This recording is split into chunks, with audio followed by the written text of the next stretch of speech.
गोवा जाने के लिए मडगांव राजधानी का अपना एक्सपीरियंस आपके साथ शेयर करूंगा।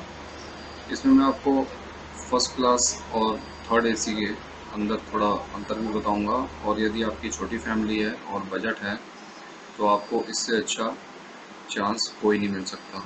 ये गाड़ी हफ्ते में 2 बार चलती है, एक फ्राइडे और एक सैटरडे। ये सही 10:55 पर चलती है और उसके अगले दिन 12:50 पर एक रात लगाकर ये मडगांव जंक्शन पहुंचती है। इसका ट्रैवल टाइम 25 घंटे 55 मिनट है। 8 हॉल्ट्स ये तय करती है बीच में, और इसकी मैक्सिमम स्पीड 130 से लेके 140 किलोमीटर प्रति घंटे की रफ्तार तक की भी होती है। ये डिपेंड करता है किस जोन पे चल रही है। सामान्य रूप से फर्स्ट एसी की बोगी को सबसे पीछे लगाया जाता है जब यह दिल्ली से चलती है, और गोवा से आते वक्त ये इंजन के पीछे होती है बोगी।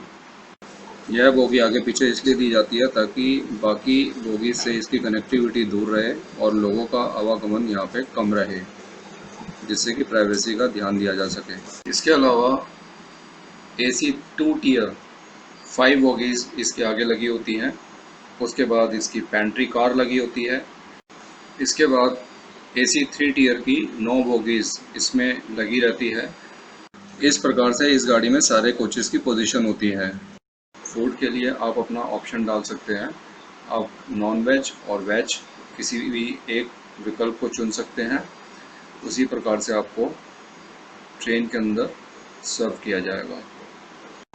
ये गाड़ी फ्लेक्सी फेयर के अंडर में आती है, और यदि आप 2 महीने पहले इसकी बुकिंग कराते हैं तो आपको मिनिमम किराया जो है 2620 रुपये देना पड़ेगा, और अगर आप लास्ट मोमेंट पे कराते हैं तो इसका 3505 रुपये मैक्सिमम किराया आपका 3 टियर का लगेगा। ऐसे ही इसका 2 टियर भी है। 2 टियर में मिनिमम आपका 3655 रुपीज़ है और मैक्सिमम 5275 रुपये। और इसी प्रकार से फर्स्ट एसी में कोई चार्ज नहीं किया जाता। फर्स्ट एसी का एक ही चार्ज होता है, चाहे आप 2 महीने पहले कराएं चाहे आप लास्ट मोमेंट पे कराएं। वो है इसका 6135 रुपये, यानी कि 6135 रुपये। इसमें आपको फूड वगैरह इंक्लूडेड है तीनों रेट्स में।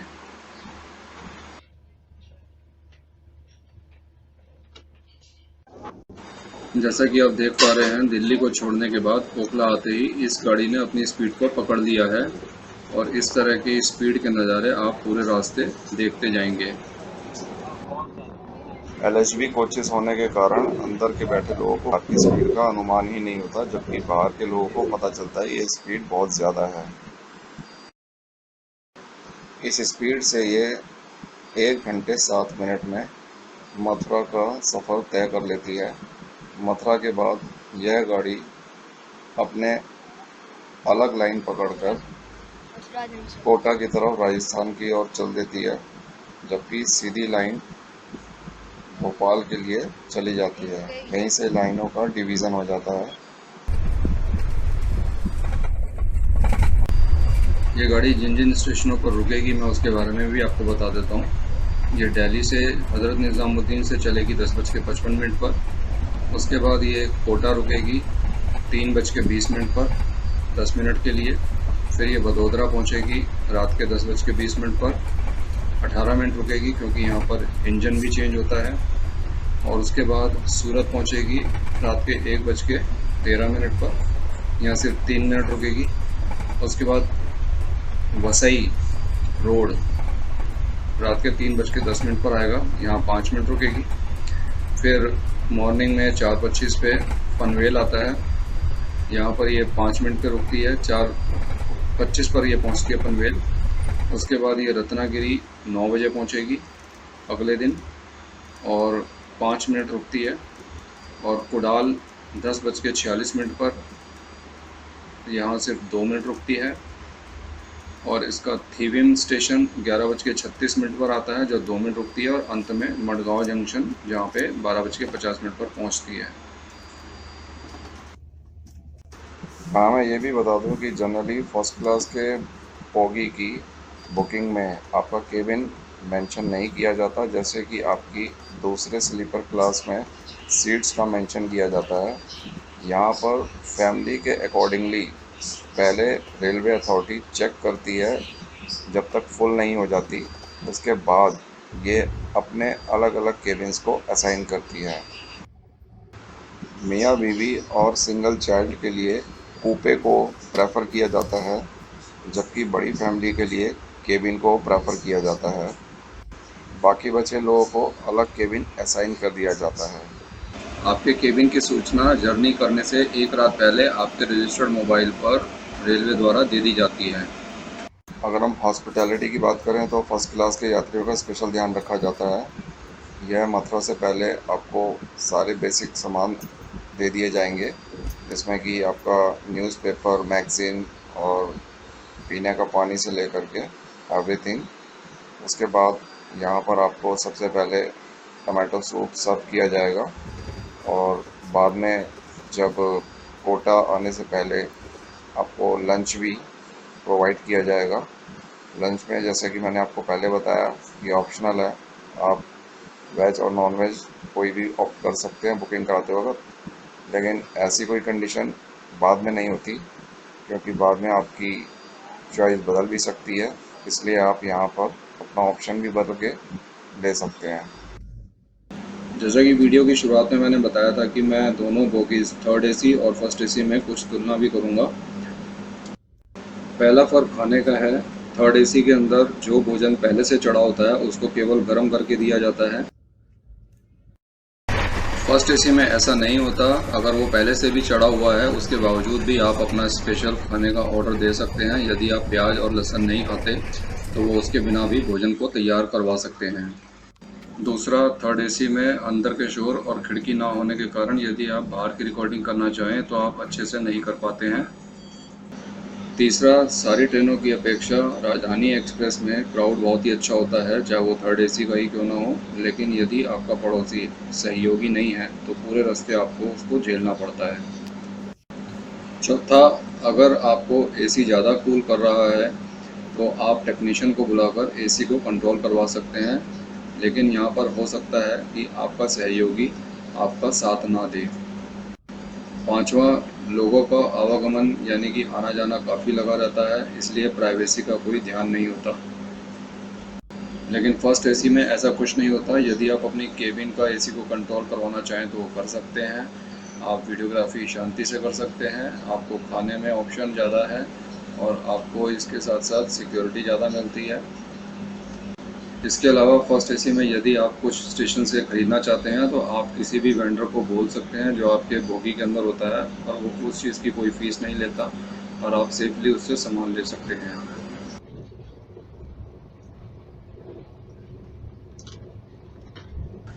यहाँ पर मैंने एक थर्ड एसी के लंच के वीडियो को भी ऐड किया है। इसमें मैंने दिखाया है कि किस तरह का भोजन थर्ड एसी के लोगों को दिया जाता है, जिसमें एक पनीर की सब्ज़ी है, एक दही है, एक दाल है और 3 इसमें पराठे हैं। इस गाड़ी से मैं फर्स्ट क्लास के अलावा थर्ड एसी में भी गया हुआ हूँ। उसी का एक्सपीरियंस मैं आपको कंपेयर करके इसमें शेयर कर रहा हूँ।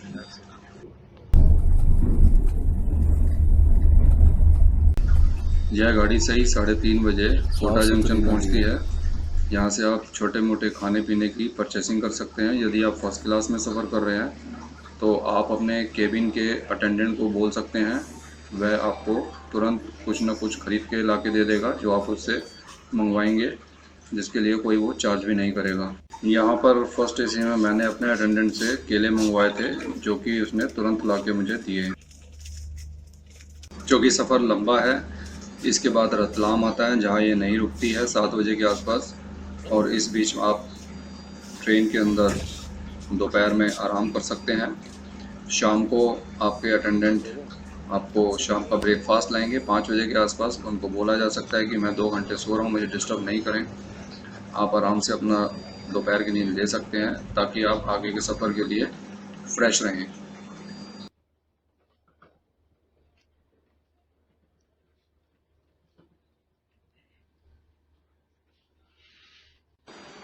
यहाँ मैं आपको बता दूं कि फ़र्स्ट क्लास के कूपे और केबिन में बाहर के वातावरण की बिल्कुल आवाज़ नहीं आती।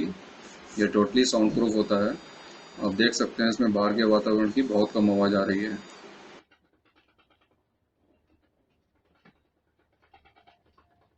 चलिए यहाँ मैं आपको थोड़ा सा फर्स्ट क्लास कूपे का एक्सप्लेनेशन दे देता हूँ।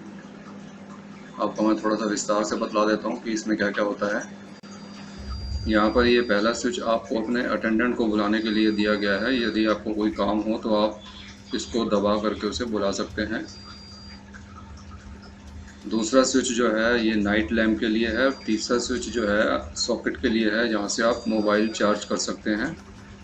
ये लाइट्स के लिए 2 स्विच दे रखे हैं। यहाँ एक रैक है रखने का, और यहाँ आप देख सकते हैं कि ऊपर के यात्री के लिए नाइट लैम्प दिया गया है। ऊपर वाला व्यक्ति नीचे वाले व्यक्ति को बिना डिस्टर्ब किए हुए ऊपर पुस्तक रीड कर सकता है। यहाँ पर आप देख सकते हैं कि एक अनाउंसमेंट स्पीकर है, जिसका कि कोई वॉल्यूम भी यहाँ दे रखा है, जिसको आप कंट्रोल कर सकते हैं वॉल्यूम को तेज़ और ज़्यादा। ये नाइट लैम्प है। ये गाड़ी को खड़ी करने के लिए चेन पुलिंग है, जंजीर, और कुछ हैंगर्स हैं सामान को हैंग करने के लिए। यहाँ पर प्राइवेसी के लिए आप अपने केबिन को अंदर से लॉक कर सकते हैं। ये नहीं कि आप सो रहे हैं रात को और कोई भी आपके केबिन में आ जाए। और 2 ये सेंटर टेबल दे रखी हैं एक्स्ट्रा। इसके साथ एक फिक्स टेबल भी है और कर्टेन, और नीचे भी ऐसे ही रीडिंग नाइट लैम्प दिया हुआ है।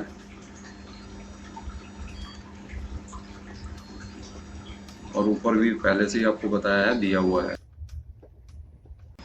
यहाँ मैं ये भी बताना चाहूँगा कि फर्स्ट एसी में स्लीपर की चौड़ाई एसी 3 टियर के स्लीपर की चौड़ाई से काफ़ी चौड़ी होती है।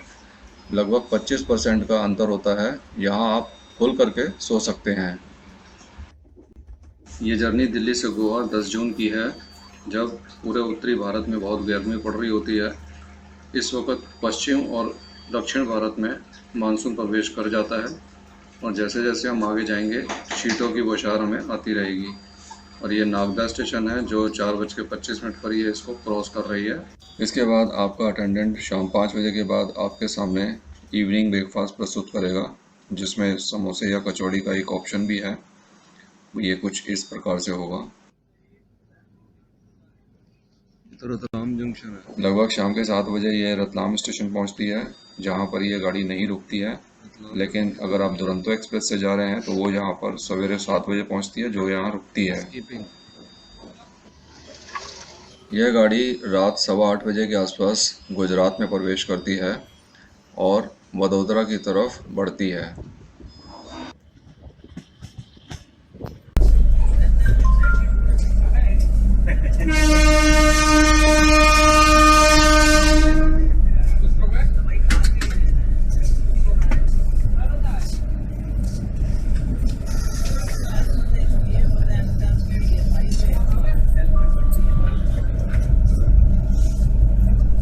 यह गाड़ी लगभग 10:15 बजे रात को वडोदरा पहुंचती है। वडोदरा में इसका 18 मिनट का स्टॉपेज है, जहां पर इसका इंजन भी चेंज होता है।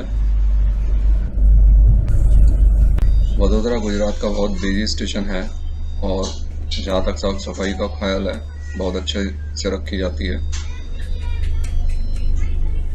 अभी तक आप अपने डिनर को ले चुके होते हैं, और यदि अगर आपको कोई स्नैक, कोई कोल्ड ड्रिंक और चाय लेने के लिए अगर आपको उतरना पड़े तो ये बहुत अच्छी जगह है। यहाँ पर आपको रीज़नेबल प्राइस पर सब चीज़ें मिलेंगी।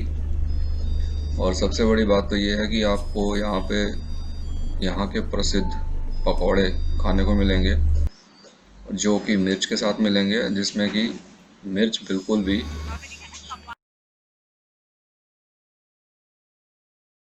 कड़वी या चरपरी नहीं होती और मीठी होती है। आप उसका लुत्फ़ ले सकते हैं। मैंने भी इसको खा के बहुत आनंद लिया। और उसके साथ साथ यहाँ की मशहूर शीन, जिसको मूंगफली कहते हैं, उसे भी ले सकते हैं। इसके अलावा आपको मैं ये भी बताना चाहूँगा कि यदि आपके पास कोई पालतू पेट है तो फर्स्ट क्लास में जाने के लिए वो आपको परमिशन होगी उसको ले जाने के लिए। जैसे कि ये लेडी हमारे साथ केबिन में बराबर में थी और अपना डॉग को लेके जा रही थी। दिल्ली से लगा इलेक्ट्रिक इंजन यहाँ पर चेंज हो जाता है क्योंकि आगे इलेक्ट्रिफिकेशन नहीं होने के कारण अब इसको डीजल इंजन खींचेगा। इसके बाद रात 12:13 पर ये गाड़ी सूरत पहुँचेगी। उसके बाद वसई रोड 3:05 पे, उसके बाद मॉर्निंग में 4:25 पे पनवेल जंक्शन आएगा और इस दरमियान आप अपनी नींद पूरी कर सकते हैं। इस स्टेशन के बाद आप अपना आराम से सो सकते हैं और सवेरे जब आप उठेंगे तो आप एक बहुत ही अच्छे वातावरण के अंदर उठेंगे। आगे चल के वीडियो में देखिए।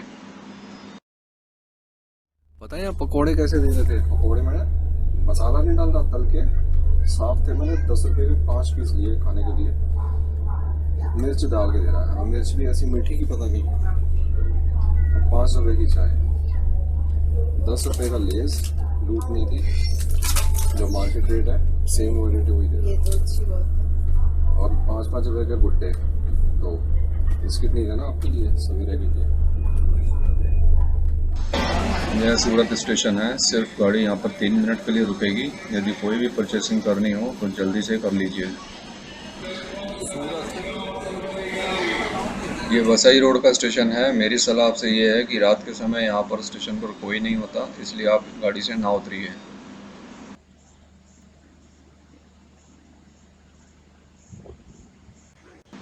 इसी तरह से मॉर्निंग में ये पनवेल स्टेशन है। अगर आवश्यकता नहीं है तो ना उतरिए।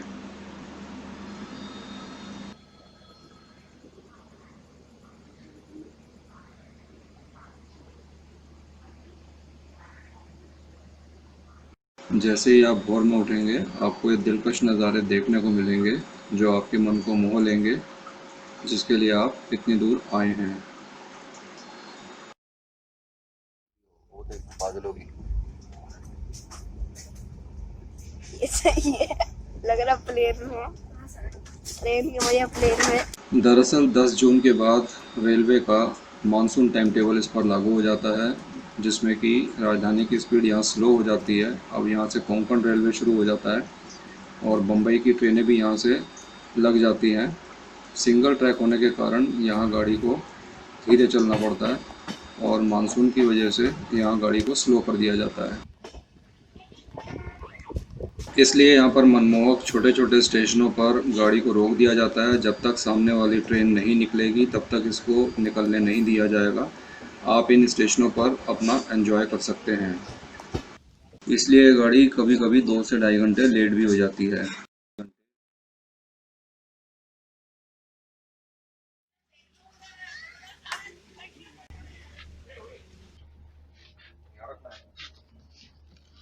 सुबह 9 बजे के आसपास आपको ब्रेकफास्ट मिलेगा जिसमें ये सब सामान होता है। अगले दिन इस गाड़ी में लंच का प्रावधान नहीं है, लेकिन यदि गाड़ी लेट होती है तो आपको लंच भी दिया जाएगा। ये कोंकण रेलवे की रोरो सेवा है। ये सारे ट्रक इस ट्रेन के थ्रू अपने डेस्टिनेशन पे निकल जाते हैं, जिससे कि इनका फ्यूल और रोड पे पोल्यूशन बहुत कम हो जाता है और ये आपको नज़ारे कई बार इस रूट पे मिल जाएंगे देखने को। ये मनमोहक नज़ारे आपको अपने महानगरों के आसपास नहीं मिल सकते। इसको देखने के लिए आपको कोंकण रेलवे ही आना पड़ता है, तभी इसका लुत्फ़ उठा सकते हैं।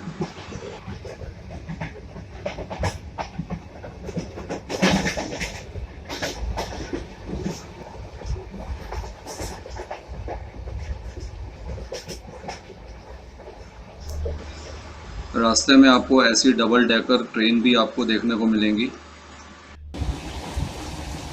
इस रूट पर आपको कई छोटी और बड़ी टनल्स भी मिलेंगी और उसके बाद इस तरह के झरने भी देखने को मिलेंगे जो नेचुरल है और बाद में इनको आप अच्छे से और देख सकते हैं नज़दीक से ऐसे। और बड़ी बड़ी खाइयाँ ऐसे। इसका राइट टाइम 9 बजे के आसपास रत्नागिरी पहुंचने का है, लेकिन बारिशों में ये अभी लेट हो चुकी है। और इधर का नज़ारा बारिशों में कुछ इस तरह से पाया जाता है, चारों तरफ पानी ही पानी।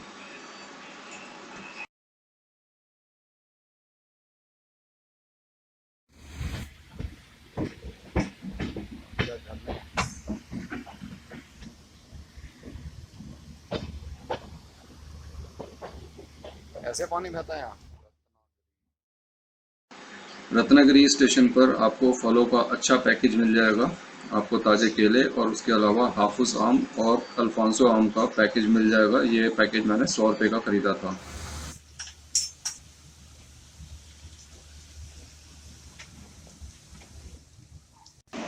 आप देख सकते हैं कि रत्नागिरी में इस वक्त चारों तरफ वाटरफॉल ही है।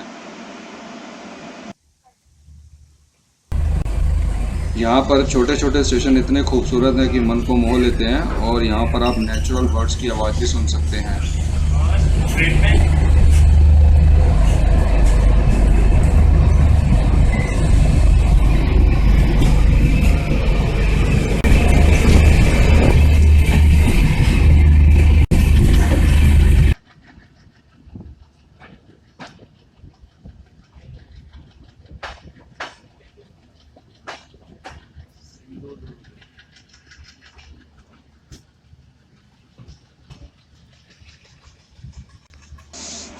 इस रूट पर आपको मुंबई से आने वाली तेजस ट्रेन से भी मुलाकात होगी।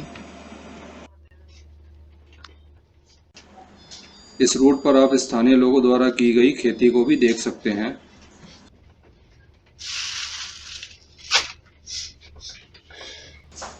कुडाल स्टेशन पर इसका अपना 2 मिनट का स्टे है। आप देख सकते हैं यहाँ पर बहुत ही कम लोग उतरते हैं।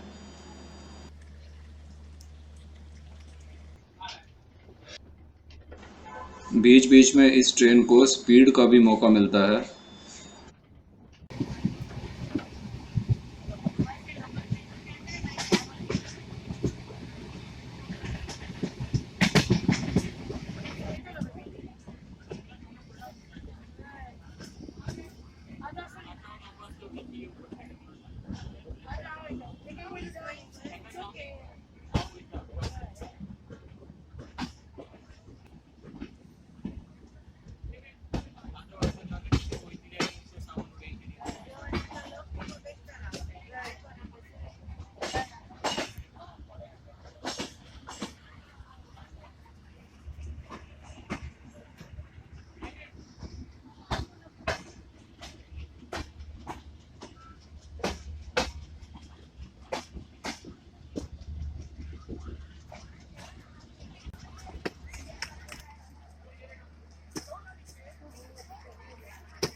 यह थिविन स्टेशन है। यहाँ पर मैक्सिमम लोग इस गाड़ी को छोड़ देते हैं, क्योंकि यहाँ से कोलंगेट बीच और मापुसा दोनों पास पड़ते हैं।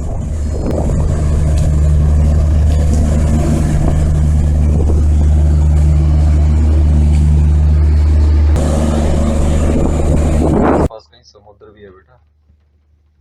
एरोप्लेन, अब एरोप्लेन उड़ते हुए नजर आएंगे गोवा के।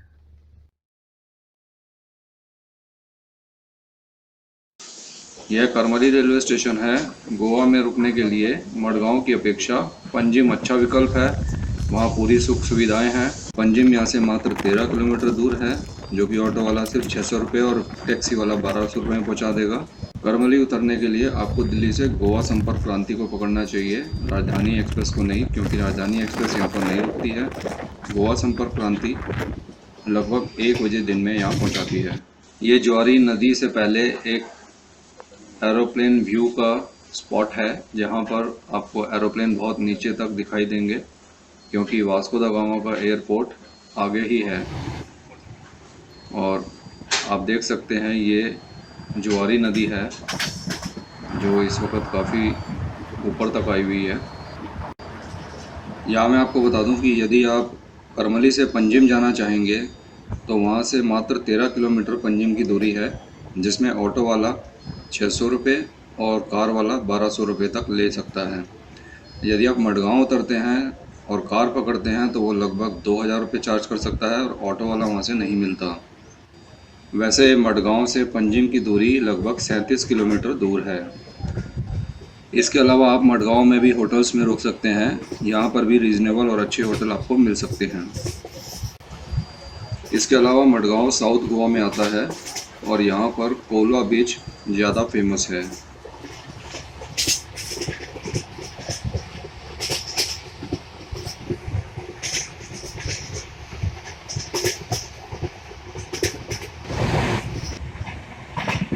प्रेरणा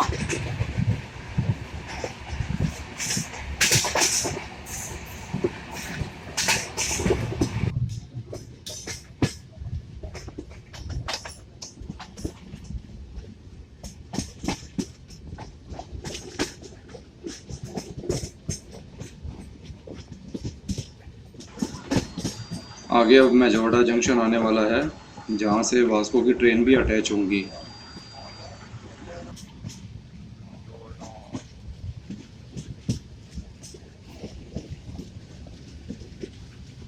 यहाँ पर मैं आपको ये भी बता दूं कि वापस अगर आप करमली मडगांव से जाना चाहते हैं तो यहाँ पर थोड़ी थोड़ी देर बाद पैसेंजर ट्रेन्स चलती रहती हैं, जिसके द्वारा आप जा सकते हैं, जो पौना घंटा लगाती हैं पहुँचने में, और इसका फेयर केवल 10 रुपये मात्र है। तो ये सबसे सस्ता विकल्प आपको मैंने बता दिया है। इससे आप करमली वापस पहुँच जाएंगे, क्योंकि ये गाड़ी करमली नहीं रुकती, जो कि पंजिम के बहुत नज़दीक है। इस प्रकार आप पंजिम जाने के लिए पैसा और समय दोनों की बचत कर सकते हैं।